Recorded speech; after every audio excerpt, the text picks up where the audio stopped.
TV news में आपका स्वागत है। अहिंसा परमो धर्म, जियो और जीने दो, इस मूल वाक्य के साथ में जैन समाज लगातार आगे बढ़ रहा है और आज हम मौजूद हैं सेक्टर 6 के जैन त्रिवेणी संगम में, जहां पर आचार्य श्री 108 श्री विशुद्ध सागर महाराज जी यहाँ पधारे हुए हैं और हम उनसे आज सादर निवेदन के साथ में महाराज जी से आज हम कुछ अपने मन के कुछ ऐसे प्रश्न हैं जो हमारे मन में कई वर्षों से उठ रहे थे और उनका आज सानिध्य मिला है आचार्य जी का। और आचार्य जी का यह एक पावन मौका है जो हमें बड़ी किस्मत से मिला है और हम आज आचार्य जी के चरणों में नमन करते हुए अपनी पहले से ही भूल चूक माफी के साथ में हम कुछ प्रश्नों को लेकर के आचार्य जी के पास में आए हैं। आचार्य जी, सबसे पहले हम सभी की ओर से आपको प्रणाम। सबसे पहले मैं ये पूछना चाहूँगी कि दिगंबर होने का अर्थ क्या है?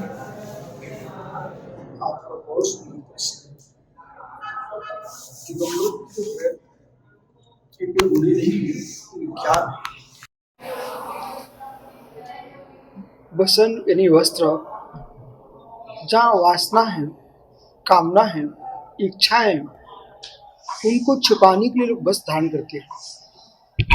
इच्छाएं, कामनाओं का जहाँ पर अभाव हो चुका है, दिगंबर, दिक यानी दिशा, अंबर यानी वस्त्र, जिनकी चारों दिशा ही अंबर है, उसका नाम दिगंबर है। वेदों में, उपनिषदों में, आगमों में, पुराणों में, वैदिक संस्कृति में इनको वात रसायन कहा गया है। जैसे वायु बहती रहती है, ऐसे दिगंबर मुनिराज, इनका कोई स्थायी स्थान नहीं होता, कोई निवास स्थान नहीं, कोई मठ नहीं है, कोई मंदिर नहीं है, आश्रम नहीं है। ये अहरनिश अपने में रहते हैं और बराबर विहार करते रहते हैं, वायु की भांति रिश्ते, इसमें वात रसायन का है। बौद्ध त्रिपिटकों में इनको छपड़क का है, ये कर्मों का क्षय करने में लगे हुए हैं, इसलिए खमड़क का है, छपड़क का है। और आकाश यानी अंबर, जो आकाश में विचरण करते हैं, ऐसे ये दिगंबर। इसलिए भारत में सबसे प्राचीन सनातन संस्कृति ये श्रमण संस्कृति है। और श्रमणों में जो आपको मालूम होगा, छत्तीसगढ़ में नगपुरा दुर्ग जिले में है। वो नगपुरा का अर्थ ये है, वह नंगे साधु विचरण करते थे। आज भी वहाँ दिगंबर प्रतिमा पारसनाथ स्वामी इस उद्देश्य से दिगंबर तुल है, पारसनाओं से शून्य, नग्न, नंगे में और नग्नत्व में बहुत अंतर है। जो कामनाओं को लेके कपड़े उतारता है वो नंगा आदमी होता है। इच्छाओं को छोड़ करके जो कपड़े उतारता है उसका नाम दिगंबर होता है। इसलिए दिगंबरत्व जो है, इच्छाओं का निरोध जहाँ है, वासनाओं का निरोध जहाँ है, उसका नाम दिगंबरत्व है। वर्तमान में धर्म और संस्कृति आधुनिकता के साथ आगे बढ़ रही है। समाज में दीक्षा लेने वाले युवाओं की संख्या ज्यादा है बनिस्बत जो उम्र दराज लोग हैं। तो ऐसा क्या कारण है कि युवा सबसे ज्यादा इसमें प्रेरित हो रहे हैं दीक्षा के लेकर के? बहुत अच्छी बात है। तो ये कलयुग चल रहा है, पंचम काल। तो कलयुग में चक्रवर्ती भरतेश हुए, बहुत समय पूर्व, कोटि कोटि वर्ष निकल चुके हैं। उसमें तीर्थंकर ऋषभदेव हुए, ऋषभदेव के बेटा भरत हुए, जिनके नाम पर अपने देश का नाम भारत है। उनको, भरत को 16 सपनों में एक स्वप्न था कि बछड़े रथ को खींच रहे। तो बछड़े रथ को खींच रहे हैं, भगवान के धर्म सभा में, समोषण में जाकर के चक्रवर्ती भरत ने प्रश्न किया कि प्रभु, हमको स्वप्न आया है कि बछड़े रथ को खींच रहे हैं। तब भगवान की दिव्य वाणी खिरी, ये कलयुग जब आएगा, पंचम काल आएगा, तो भारत की भूमि पर बछड़े रथ खींचने का मतलब था युवा साधु होंगे, यही धर्म को आगे बढ़ाएंगे। आज हर संप्रदाय में, वैदिक हो, श्रमण हो, सब जगह युवा धर्म की ओर बढ़ रहे हैं। तो ये पंचम काल का संयोग है और सब पढ़े लिखे साधु बन रहे हैं। तो इनको अचानक विरक्ति हो रही है, ये कलयुग में वृद्धावस्था आते आते परिणाम मुरझाने लगते हैं। विवाहों के अंदर एक जोश है और ये ऐसी शक्ति है पानी की भांति, मिट्टी में डाल तो कीचड़ हो जाएगा, तो भगवान के मस्तक पर डाल दो तो गंधोदक बन जाएगा, चरण का अमृत हो जाएगा। ऐसी युवा शक्ति है, इनको आपने विष्णु के डोल डाल दिया तो कीचड़ हो जाएंगे और सच्चे साधुओं के बीच में आ गए तो भगवान के रूप ले लेते हैं। इसलिए पंचम काल में कलयुग में विवाह धर्म की ओर बढ़ रहे हैं। ये बहुत सुंदर सुखद अपने लिए समाचार मानना चाहिए। जिनवाणी को लेकर के मैं थोड़ा पूछना चाहूंगी कि जिनवाणी अब कुछ कॉलेजों में, कुछ यूनिवर्सिटी में कोर्स में भी आ चुकी है, उसमें एमए की डिग्री हो रही, सब चीज़ है। मंदिर बहुत बनते हैं जैन समाज में, क्या ऐसा नहीं हो सकता कि गुरु को समझे, वहाँ गुरुकुल में ऐसी पद्धति हो कि जो जिनवाणी को लेकर के उसमें आगे बढ़े नॉर्मल पढ़ाई के साथ में? बहुत अच्छा प्रश्न है।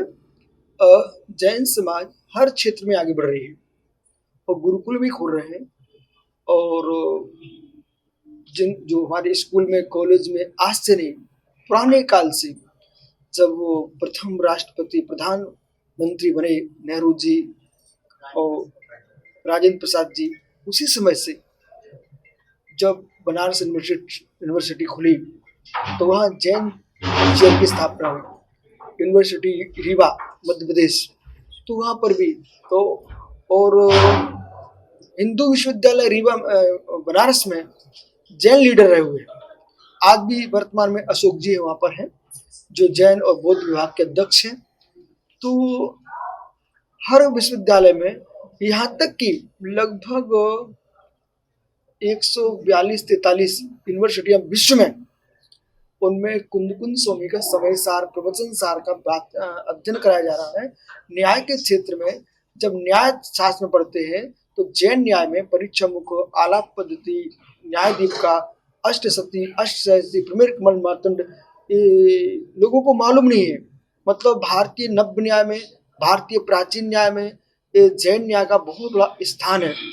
और जब आप प्राकृत की बात करेंगे, अपभ्रंश की बात करेंगे, पाली अर्धमागधी की बात करेंगे, तो ये सबसे प्राचीन भारत में भाषा है जो प्राकृत भाषा है। उसको भी आप नेट पे भी देखेंगे तो आपको जैन आगम दिखाई देंगे। और अपभ्रंश भाषा जो है, इसका मूल जो ग्रंथ है परमार्थ प्रकाश, जो भी यहाँ पर वाचन चल रहा है, बढ़िया प्रश्न है। और वर्तमान में भी जैन समाज, आचार्य विद्यासागर ने कई प्रथास्थली खोली है। तो इस प्रकार से अनेक जगह विद्यालय खुल रहे हैं। अब भी आपके बागटीवाल के मन में भी चल रहा है। इनके भाव भी अच्छे हैं और उनको मेरा आशीर्वाद भी है, क्योंकि हम लोग जैन साधु हैं, इन सब कामों से दूर रहने वाले हैं। आशीर्वाद दे सकते हैं, क्योंकि मुझे मालूम है कि सामाजिक व्यवस्था में उलझ जाएंगे तो हम जो निसंगता से विहार कर रहे हैं, हम खुश हैं अपने आप में, वो खुशी समाप्त हो जाएगी। इसलिए प्रदीप को मेरा आशीर्वाद है, तुम गुरुकुल खोलो और सारे विश्व को, यही नहीं सारे विश्व को जिनवाणी का अमृत पान कराएं। और आज वर्तमान में आवश्यकता है, रूस यूक्रेन जैसे युद्ध में कोई काम में नहीं आएंगे अस्त्र शस्त्र, अंत भगवान महावीर का अहिंसा ही काम में आएगा। सबसे बड़ी चीज होती है, और वो संस्कार की जिम्मेदारी कहीं ना कहीं माता के ऊपर होती है। तो आप ऐसा कुछ संदेश माताओं के लिए क्या दीजिए? आज यूं कहना चाहिए, देश की क्या विश्व की प्रथम पाठशाला माँ है। और बच्चा सबसे पहले पिता को नहीं पहचानता, माँ को ही पहचानता है।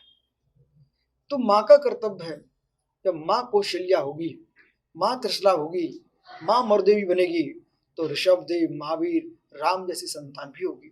इसलिए माताओं का कर्तव्य है। सब मूल बिंदु आपने अच्छा प्रश्न किया। आज कुछ युवा मेरे पास आए रायपुर में, रो पड़ा बच्चा। मैंने एक दिन प्रवचन किया था, उस प्रवचन को सुनकर वो बच्चा मेरे पास आ गया। माता पिता बेटे को जहर खिलाते हैं, तो लोगों ने प्रश्न किया, आप ऐसा कैसे बोलते हो? आपको समझिए, पुड़िया खिलाना ही जहर नहीं है। यदि माँ गुस्सा कर करके भोजन बना रही है, विकारों से धोकर के बच्चों को खिला रही है, वो उसके शरीर के जो परमाणु हार्मोन्स हैं वो ऐसे बन चुके हैं, वो विषाक्त हो चुके हैं। अथवा 5 दिन की अशुद्धि जो है, उस अशुद्धि के काल में माता बहनें भोजन परोसती हैं अपने पति को, भाई को, बंधु को, माता पिता को, बेटे को, ये सब उनको जहर दे रही, बुद्धि भ्रष्ट होती है।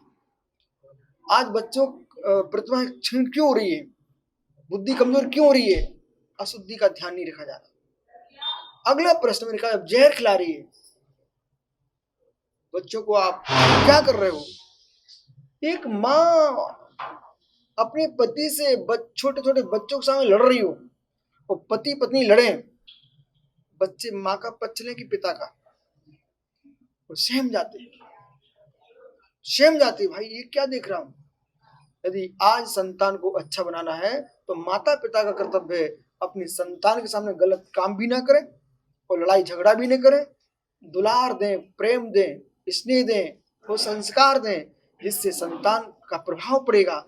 ये बात आपको छत्तीसगढ़ तक नहीं छोड़ना है, पूरे देश में, विश्व में घुमाना चाहिए कि लोक में कहा जाता है कि अशुद्धि को देखने से बड़ी पाप पर खराब हो जाते हैं, ये बुद्धियां खराब क्यों नहीं होगी।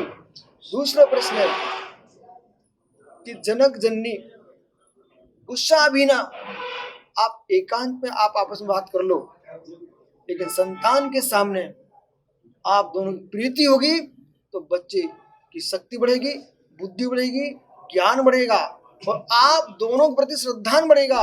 आप सोच रहे हो बच्चे हैं, बच्चे नहीं है। जब हम 2.5 वर्ष के थे, आप बनाना सीख गए।